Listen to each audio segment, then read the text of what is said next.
You're listening to the Chronicles of a Gooner, the Arsenal podcast. I'm Martin Tyler, and you're listening to Harry Symeou.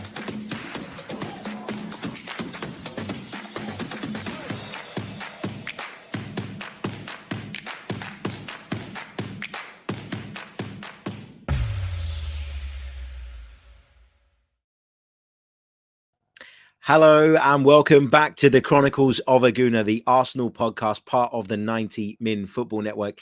As ever, I'm your host, Harry Symeou, and welcome to this week's edition of the Members Mailbag, the show built around you guys' questions, you, our loyal and loving members. If you want to become a member, before I forget, please do click on the link in the description. Or if you're watching via your PC, there should be a join button just underneath the video. If you are listening via audio, unfortunately, you can only sign up via YouTube. But I promise you, you'll enjoy being a part of this members community. It's fantastic. We've got some great people, and I always very much look forward to doing these shows. Now, I have to start off by apologizing because I was supposed to bring you the members mailbag on Tuesday lunchtime.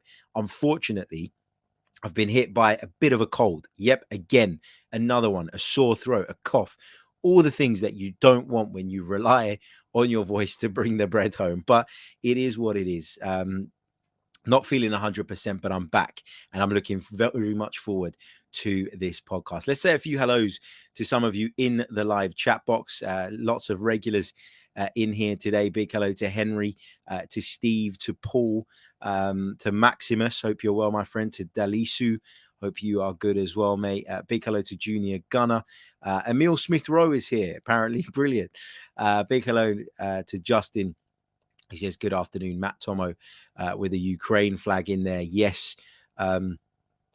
Thoughts are going out to all of those people that are currently suffering the attacks, because it's just not in this day and age. We've kind of touched on it before, and you know, it's a subject I don't know enough about, you know, but I do know that at any kind of point, whenever you're attacking innocent people, it's just wrong. It's just pure wrong.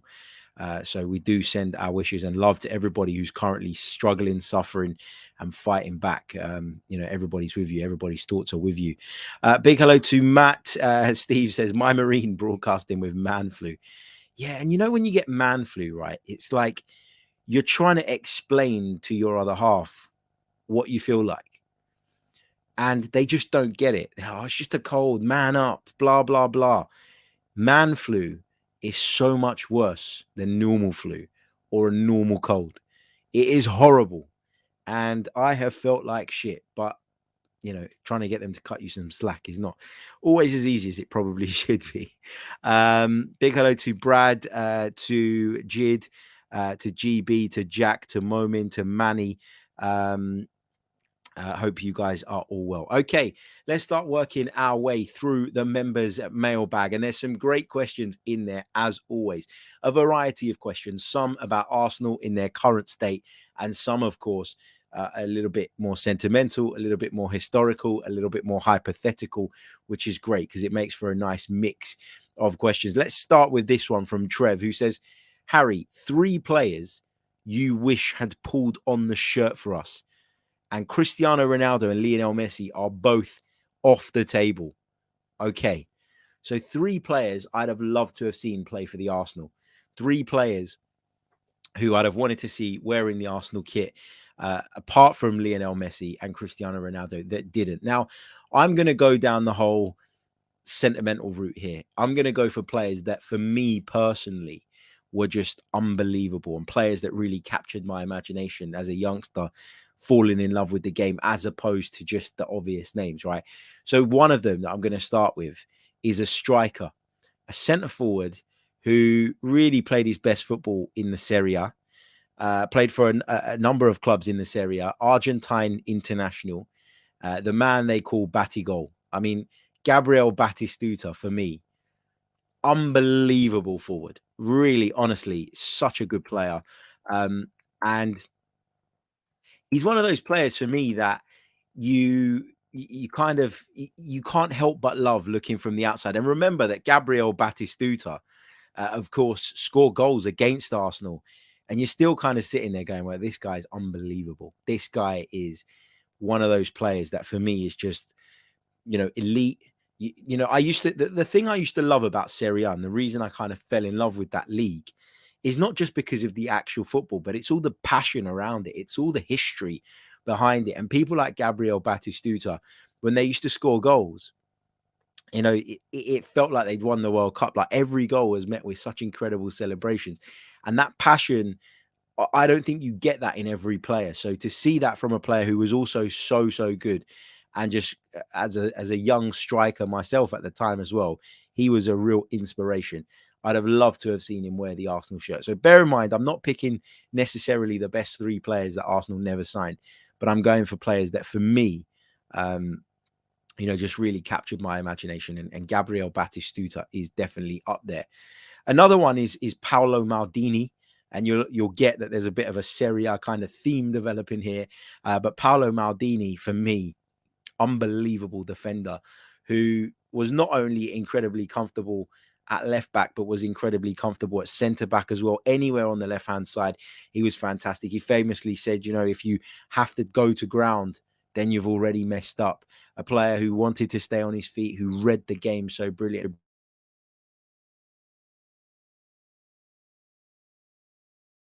I think one of the best defenders of all time, probably the best defender that I remember. Now, I know people talk a lot about Baresi and others and Beckenbauer, etc. But, for me, Paolo Maldini was just right up there. Caught obviously quite a fair amount of his career. And on that basis, I think that he definitely goes into that category for me. And the other player is Andres Iniesta. Now, when I was growing up, obviously Arsenal were in a really good state. We had a great team, Arsene Wenger's Invincibles. We played a wonderful brand of football. And it wasn't very often that I went to Arsenal and came away thinking, even when we'd lost games, oh, wow, that team were just on a different planet to us, or that player was just on a different planet to anything that we had. And if you think back to those games we had against Barcelona, I know people always say, oh, Jack Wilshere handled him. Jack Wilshere handled that Barcelona midfield. Just to watch those guys in action, in the flesh, was an honor. And I don't think at the time I appreciated how good, how good Andres Iniesta was. He was unreal. He was brilliant. But now that I look back on it and I think about that Barcelona team, I think I'm very privileged to have seen arguably one of the best teams ever play in front of me at Emirates Stadium. So my 3 players are Gabriel Batistuta, Paolo Maldini, and Andres Iniesta. That's a nice spine to a team, isn't it? As well. Lots of you talking about Maldini in there as well. Terence mentions Frank de Boer. Yeah, the 2 de Boer brothers. I really enjoyed watching both of those guys play back in their heyday. Frank de Boer, not such a great manager, though, based on his time at Crystal Palace. GB says Maldini was just one of the best. Not as good as Baresi, but close. I don't really remember Baresi. I maybe remember sort of the back end of his career, but not enough for me to kind of put him there. I appreciate that he's someone that people will talk about quite a bit, and that people will always say is the number one, the GOAT, if you like, in terms of Italian defenders. But that's why I've gone with Maldini, because I want to go with players that, to me, meant something, that captured my imagination, and that, of course, I remember. Yogesh says, Harry, please bring the old background back. Yeah, I'm not in the normal place, which is why the background is different. It's because I'm not where I normally record the podcast from, but feedback taken on board. Okay, let's move on through the questions. Joe Kerr says, Harry, how would you roadmap each upcoming season towards a potential title win in 4 years' time? What milestones should we be picking up and targeting along the way, similarly to what Liverpool did, as we are both under a supposedly self-sustaining model? This is really interesting, because I think now in 2022, it's harder than ever to win a Premier League title playing the way that operating the way that Arsenal do and that Liverpool have. And I think that's what makes Liverpool's achievement of winning the title even more incredible. Because for me, I've said it for ages, there is a direct correlation between the teams that spend the most money and the teams that win the most trophies in most instances. You know, you look at Manchester City, they've built an absolute machine there, not just on the pitch, but off it as well. They've gone and brought in executives, people who have been there, done it, been in the background at some of the most successful clubs in the world, i.e. Barcelona. They've brought them to Manchester and they are overseeing the running of that club. At the end of the day, you pay for what you get. And if you pay top dollar, you'll get quality. And that's what Manchester City have done. Chelsea operated in a similar way over the last 20 years or so. If you look at how much success they've had in multiple competitions, it's been as a result of them being able to invest more than everybody else. So, you know, I think it's going to be really difficult for Arsenal to win the Premier League. Is it impossible? Well, no, because Liverpool have proved that it isn't.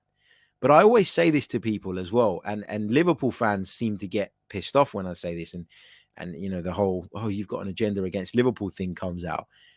But there's a good chance that Jurgen Klopp leaves Liverpool having only won one Premier League title.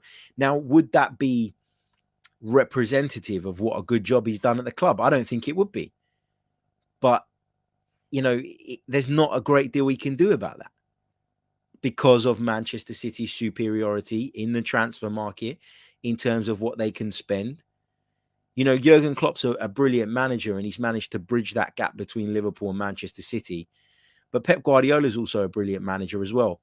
And so that gap is not always possibly bridged because, you know, if they've got more resource than you and they've got a manager as good, if not better than you, and better players than you, it becomes really, really difficult. I think for Arsenal, you know, a lot of Arsenal fans aren't going to want to hear this, but the title is a million miles away. It really does feel like that. The first step is to be back in the Champions League and to re-establish ourselves as a European force. And then from then on, I think we can push on and look to expand in terms of what our expectations are. But I just think at this moment in time, it's way too early to be talking about a Premier League title win. You're kind of a bit like what happened with Liverpool, relying on everything to click into place over, you know, a period of time. And often that window is very, very short. You know, if you think about Liverpool, they were at an incredible level the season before they won the league when they missed out on the title by, I think, a point, having amassed something like 97 points. That was a team worthy of winning the Premier League title. But it was just unfortunate for them that, of course, Manchester City were at a slightly higher level. And, you know, how often are you going to find a team that are at a higher level than that? Not very often. So sometimes circumstance can dictate these things. And sometimes circumstance can prevent you achieving what you feel you maybe deserve to achieve. And I think that's certainly the case when it comes to Liverpool. In terms of milestones, we've got to get back in the Champions League. I beg your pardon. First and foremost, we've got to get back into the Champions League. And from then, I think in 2-3 seasons, we can look at being in a position where we're going to challenge. It doesn't mean we're going to win it. You know, to be in a position where we're challenging still feels like incredible progress. But, you know, you're not going to get me coming away from Emirates Stadium if we fail to win a Premier League title because Manchester City or Chelsea have spent more money than us, saying that it's the club's fault or pinning it on the club.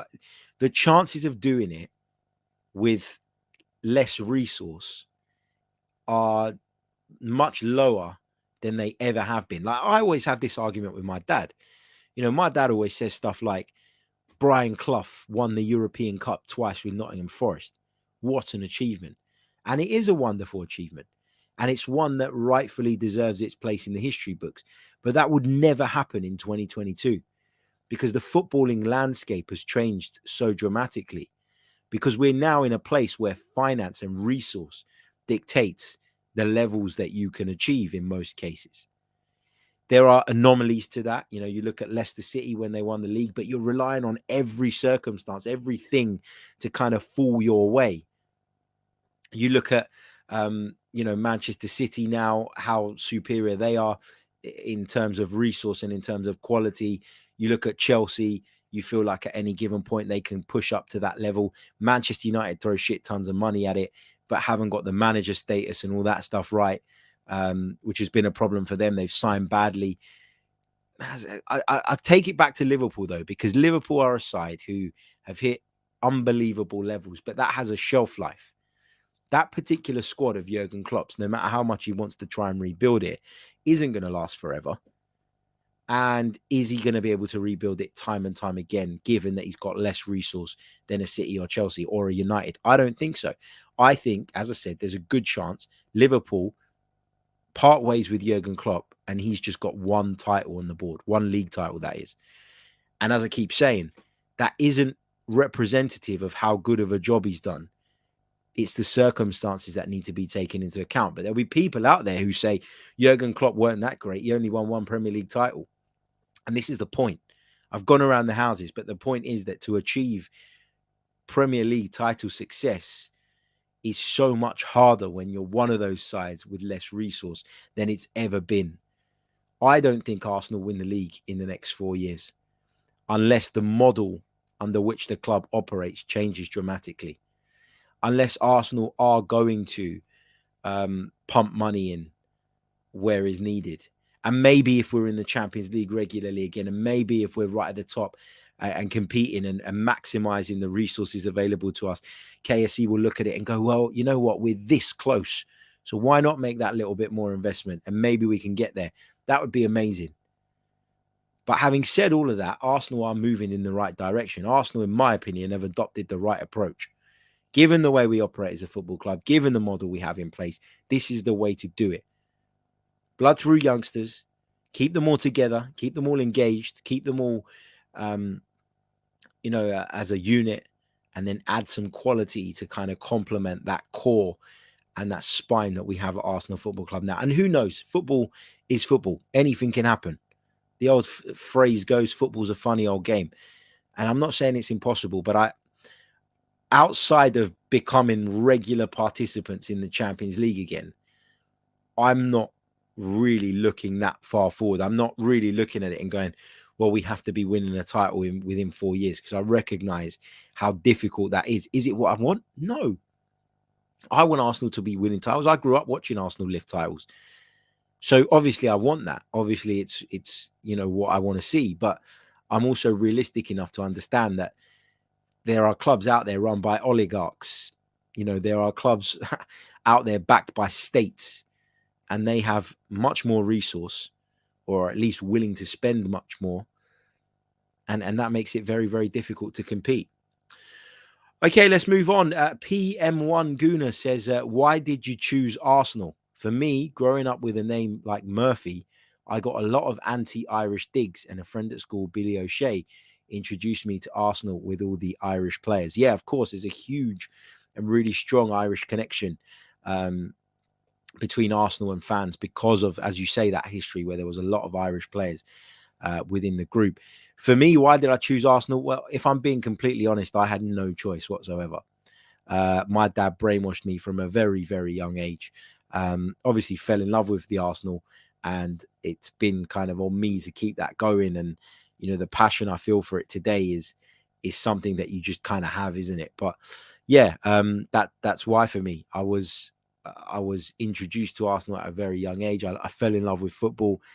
I've always considered myself as probably more of a football man than an Arsenal man, though, because as much as I love Arsenal and adore Arsenal, I love the game of football in general. Like, I keep banging on about it. I'm a massive Serie A fan. I love sitting and watching that. I love sitting and watching all forms of football, any league, any competition. And I think to myself, if, some people fall in love with a club and that's their route into then loving football. But I think I love football, which got me into the sport. And then over the years, I grew to love Arsenal more and more. But I think I'm a football man before an Arsenal man. I know that might surprise people, but that's genuinely the truth, I think. Good question. And always interesting to hear people's stories about how they got into football and how they support, or how they ended up supporting who they do. Sursa Bowl says that after watching your tactical analysis, this would have been after the Brentford game, I think. It's solidified for me that Emile Smith-Rowe is and should be an option at false nine, which is what Lacazette is doing now without the clinical end product. So why not try Martinelli as the wide left forward, Emile Smith-Rowe as the false nine, and Saka outright with Odegaard in the 10?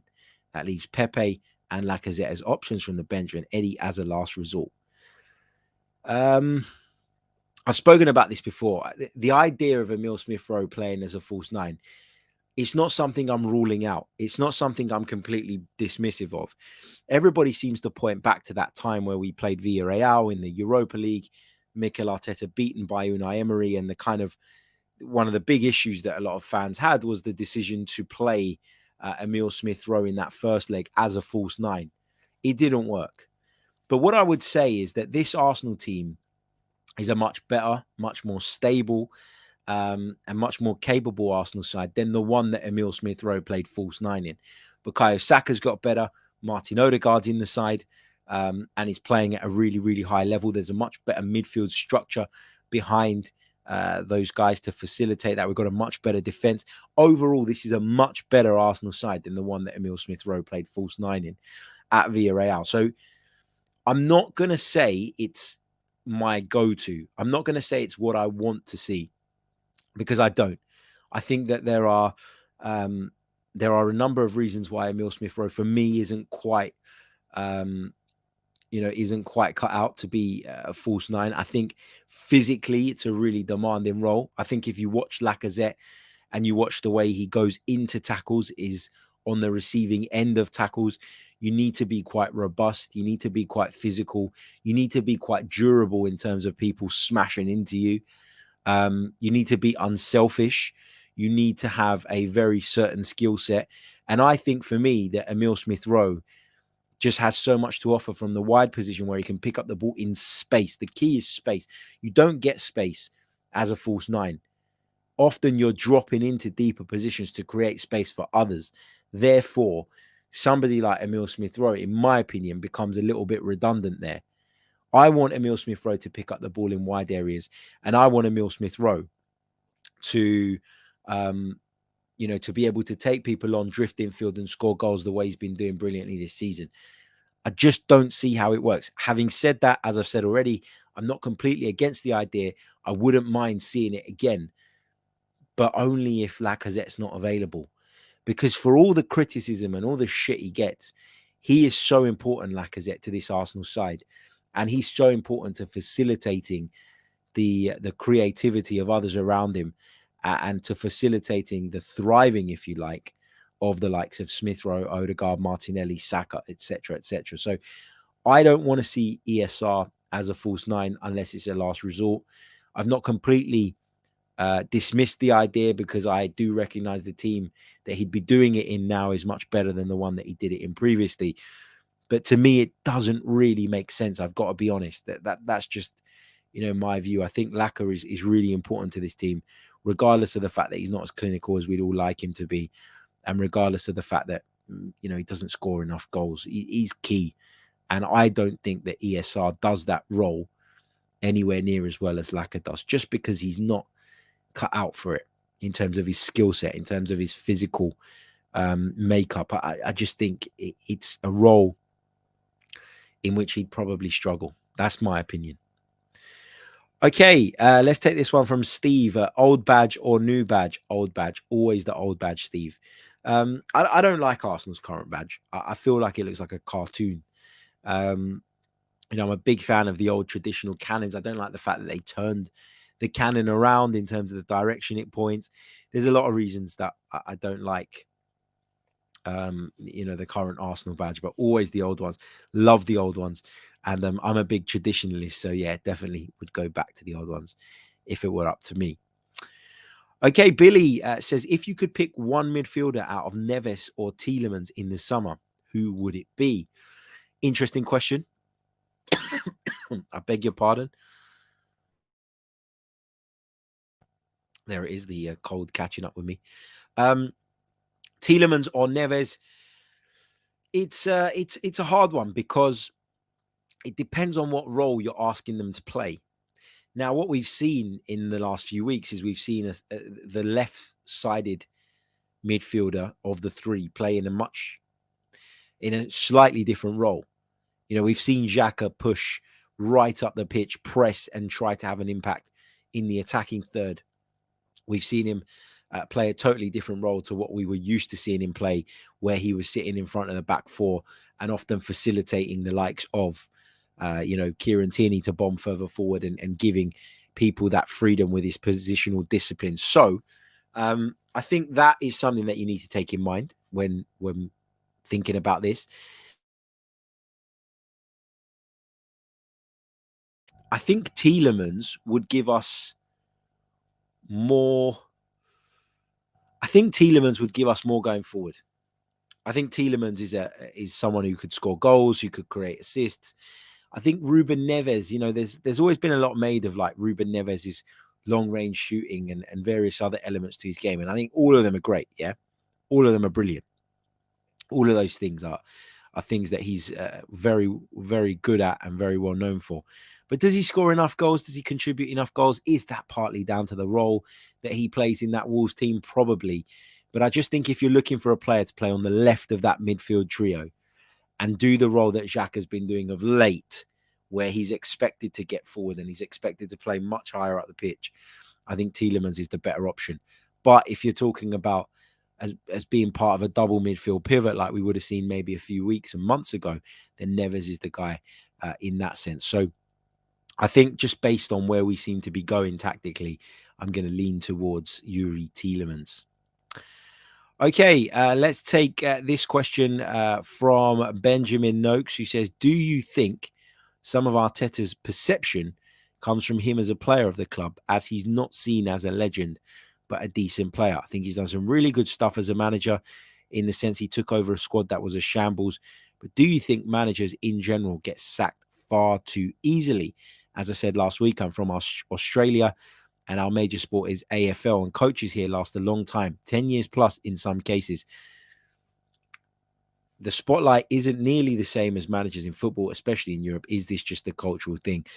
I think just the need for results is an almost instant gratification is in a place where it's never been before. I think people bring in a manager and think that they're going to turn around their fortunes instantly. And I think in a lot of ways, we put a little bit too much on the managers. I always have this conversation with one of my brothers who says, well, if the players have kind of been set up in the right way, if tactically he's made the right decisions and the player goes and misses a sitter or goes and makes an individual mistake that costs him a goal, you can't put that on the manager. Yet we will judge the manager. We will judge the manager on the results. And very often we will default to blaming the manager when actually he's probably done a pretty good job. And at the end of the day, the players have let him down. So I think it's a cultural thing. I think there's always been a culture in European football of, this, we need to win and we need to win now, particularly with the big clubs. And if you don't get the results, then the first thing you should do is look to fire the manager. It's got worse in recent years, for sure. I mean, you look at Watford, manager sacked very early on in the season. Another one came in, Claudio Ranieri, and then they sacked him as well and brought in another one. You look at what Marcelo Bielsa has done for Leeds and the fact that they've just sacked him. It's it's a problem in modern day football. I don't like it. I've got to be honest. I don't like the fact that managers get sacked so easily. It makes me feel uncomfortable, and it makes me feel like we're not giving them the environment in which they can succeed because we are so desperate for success. And yesterday, you look at Mikel Arteta when he came in, right? The fact that we appointed a rookie manager, someone who's had a very clear idea and someone who was on board with the longer term project. It was clear to me at that point that Arsenal were looking to rip everything out and start again. But like most fans won't give him that time. Most fans have been sitting there saying, he should go, whenever there's a dip, even a temporary one, he should go. I've been in a place where at times I've said, maybe he's not the right guy. And that's just because of what we see around us all the time.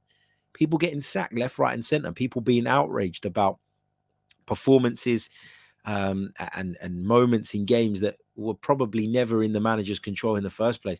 So I think there is a problem with that. But I think It's just the way football is now. It's not a problem exclusive to the Premier League or exclusive to the European game. You see it in South America and everywhere else where football is very prevalent. So yeah, it's just the kind of way of the world at the moment. Okay, let's take this one from Crusader. How much blame does Ivan Gazidis take in hiring Unai Emery, who's a great manager, but wasn't stylistically a good transition from Wenger? And do you think we should have gone to Arteta right after Wenger while he was linked strongly and started our rebuild early? Or was it right for Arteta to get an additional season and a half of experience under Pep before switching? I think that Unai Emery was the wrong choice. I was quite big on that pretty early on, and I got a lot of criticism for that, just because I think the point you make is right. Stylistically, not the right guy. And I felt like Arsenal were doing what Tottenham are doing now, what Man United are doing now. Arsenal were thinking that despite having a squad full of bang average players, and despite having a squad that was dysfunctional, that was clearly not invested, that was clearly not engaged, Arsenal thought that they could bring in a manager of a certain caliber who had experience, and that would be enough for them to put the band-aid over the problems and it still get us into the Champions League. And it so nearly paid off. Arsenal finished a point outside of the top four in Unai's first season, and Arsenal lost the Europa League final. It nearly paid off.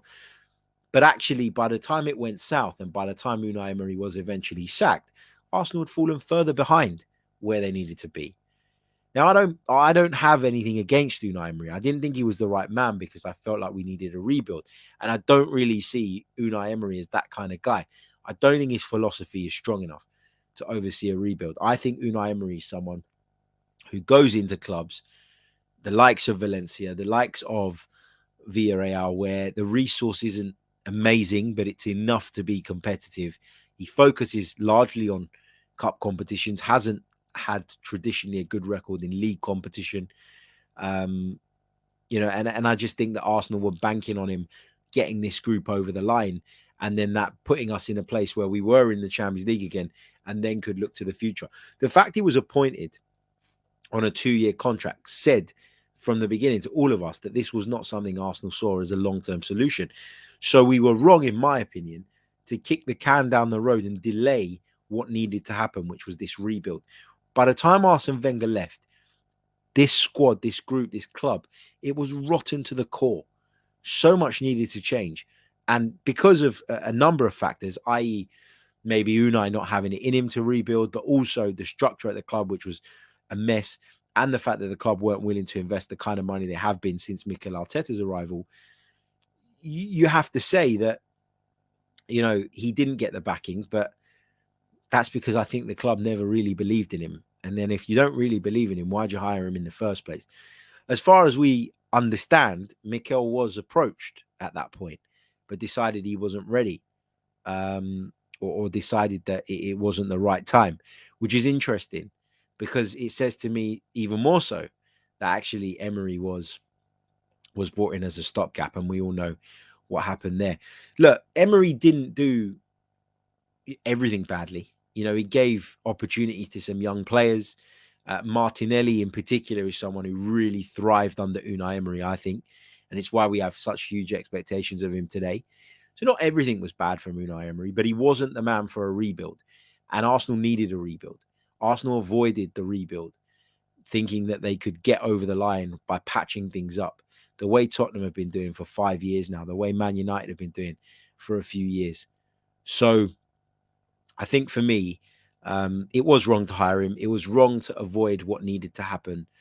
It was wrong not to rip it all out and start again a little bit earlier, but it's done now. And I'm quite confident and optimistic about what the future holds for this club. Let's take this one from Moss, who says, I know a lot of people didn't and still don't want the Kroenkes. But Harry, do you think we dodged a big bullet now, as many back then wanted Usmanov, and we've maybe avoided a disaster there? Yeah, look, I don't think anyone, could have foreseen what's happening now in the world. And I know, obviously, you're referring to the kind of the sanctions that are being imposed on Russian money, etc., etc. And we've all seen what's been unfolding with Roman Abramovich in the last sort of few days. Nobody could have foreseen that. I think people looked at the Abramovich example and thought, well, he's come in and used it as a bit of a play, used Chelsea Football Club as a plaything, as a toy, as a passion project, put lots of heart and love into it, and lots of money, most importantly, and it's led to instant success. And we kind of maybe felt or got sucked into believing that Usmanov was going to do the same at Arsenal and that we'd then become very successful off the back of it. I'm not a massive fan of KSE. I think they've done some good, but I think they've done a lot of bad. I think they've got a long way to go before they earn the trust of the fan base. I spoke about it yesterday. I felt like if they had taken the ticket price rise on the chin, that would have earned them some goodwill. I feel like they missed a big opportunity to make a really good PR move, and they haven't. But I also wouldn't want to be in a position now where we've got a Russian oligarch at the top of the tree whose future is so uncertain that it then places the club's future into uncertainty. Maybe we did dodge a bullet. I don't know, but maybe we'd have won more trophies, more big trophies over the last few seasons. Who knows? Okay, I am going to jump into the comment section for a few of your comments because this is a members show. So we do take the questions from our members. If you want to get your questions featured on next week's Members Mailbag podcast, sign up, become a member, and you can submit them via the Discord server. I will take a few of your comments, though, from the live chat. Just a quick reminder that we have now teamed up with Football Prizes. So if you want the chance to win this signed and framed Thierry Henry Arsenal shirt, you can enter the competition, which ends on Thursday, the 3rd of March at 7:30 p.m. There are only 99 tickets available. So you buy your ticket, you get popped into the draw, and the winner gets the prize. The draw will take place on Football Prizes' Facebook page. All the information is in the link below. But when I looked earlier, I think about 75 or so of the tickets had already gone. So if you want to get onto this, you need to get onto it quickly. It's an opportunity to win a Thierry Henry signed and framed Arsenal shirt. And let's face it, who wouldn't want that on their wall? It's brilliant. It looks great. Get involved. So enter now for just £4.95. Right. Okay. Let's see what we've got in the chat. Severine makes a good point about Everton, who Usmanov is, of course, invested in. Leaving what's happening right now aside, look at how Everton has run as well. It's a mess. Completely agree. Completely agree. Terry Tibbs is involved in the bids. He's bid for a Lampard, Shearer, and Di Canio shirts. I thought you were an Arsenal man. What do you want them for? Hardik points out that Emile Smith-Rowe is back. Yes, he is. Pictures of him training at the Emirates along with the rest of the team today, which is great to see. It was just illness that kept him out of the Wolves game, so I expected him to be back. And fingers crossed he's available for selection. Okay, just finally, before I jump off, I want to say a big hello to Thibaut, who's coming to see his first Arsenal game in April against Brighton. Is Block 64 a good one? I'm trying to think where Block 64 is. I think it's upper tier. Is it upper tier? Correct me if I'm wrong. Yeah, it must be. I think it goes up to 32 downstairs. So, yeah, it must be upstairs. Yeah, the view will be amazing, mate. The view will be brilliant. And it's his first time in London. So, look forward to seeing you, hopefully, in London and at the Emirates Stadium. If you see me, come and say hello. It'd be great to see you guys. Okay, I am going to leave it there. Just before I do, MP Gooner. Hi, H, I'm an old school geezer, basically old codger. How do I sign up? If you scroll down into the description of the video, there's a bit that says join this channel to get access to perks. If you just click on there, it will take you to the page to sign up, and we'd love to have you, mate. Okay, I'm going to catch you all a little bit later because I'm trying to hold myself back from coughing, which is not a good look. So I'll catch you all a little bit later on. Thank you so much for tuning in, as always, and we'll be back very soon with some more Arsenal-related content. Until then, take care.